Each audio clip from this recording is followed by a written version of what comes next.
Hey everyone, so the Kazuha banner was just released, and so I wanted to make a quick little video discussing the characters and whether or not you should summon for it. Now firstly we have the man, the myth, the legend, Kazuha.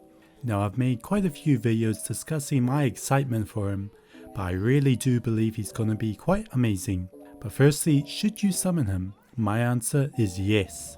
The main reason is that he's a support, and like other supports, they often last for a very long time due to their abilities and such. Unlike main DPSs, which get power crept on as more and more characters get released who can deal more and more damage, to a point where DPS characters released early on are nowhere near as good as ones being released later on, like most gacha games. Secondly, as he is an anemo character, which is one of the more flexible elements, fitting into most teams out there, and with the recent changes to how elemental mastery works and the fact that Kazuha's main stat is elemental mastery, he looks to be in a good place as an upcoming support or even as a main DPS, which I know some people like me will build him as one.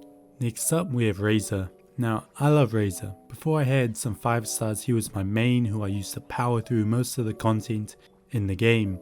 Now Razor is strong. I would argue he is probably the top 3-4 star DPSs, even though he is an electro character who are usually a lot weaker. However, because he is a physical damage dealer, he does very well, but falls off a bit in the late game. Now should you summon for him? Maybe. His constellations, while good, aren't necessary. For him, the best constellation is his C4, which shreds the enemy's physical resistance, which allows him to deal a good amount of damage to the enemy. If you already have this, then it probably isn't that wise to summon for him, as while his C6 is useful, it isn't that good, as you will be building him as a physical damage dealer, so a bit more electro damage isn't that useful.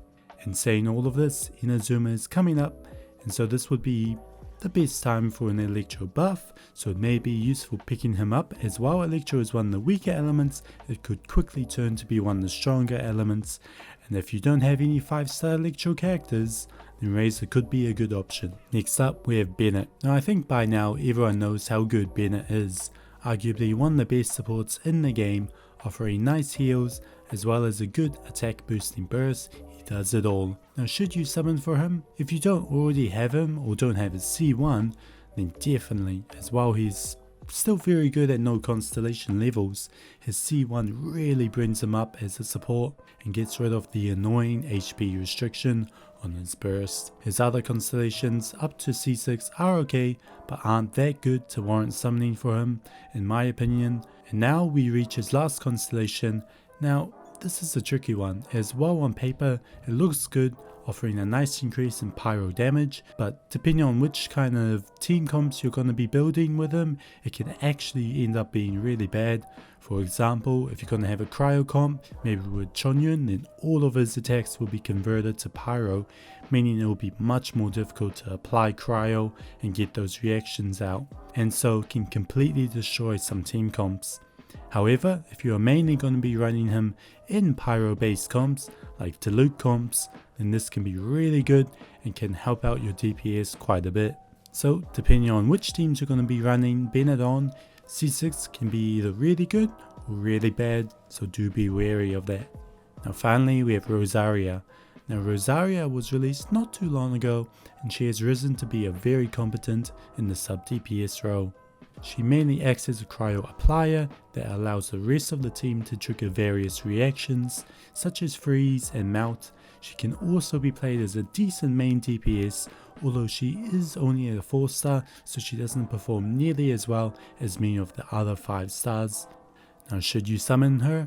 Probably. She's a really good cryo applier with a burst, and she can fit in many comps, especially freeze and melt comps. Now for her constellations, the main one you'll be going for is her C2, which increases the duration of her burst, which is extremely useful for both playing her as a sub DPS and a main DPS, and is the main way you apply cryo, so a longer duration means more reactions and more damage.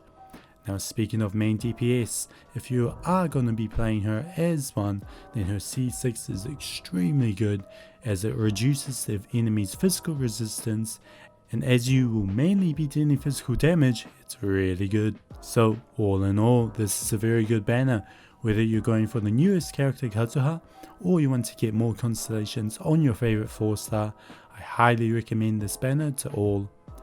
I hope you enjoyed this video, and I'll see you next time.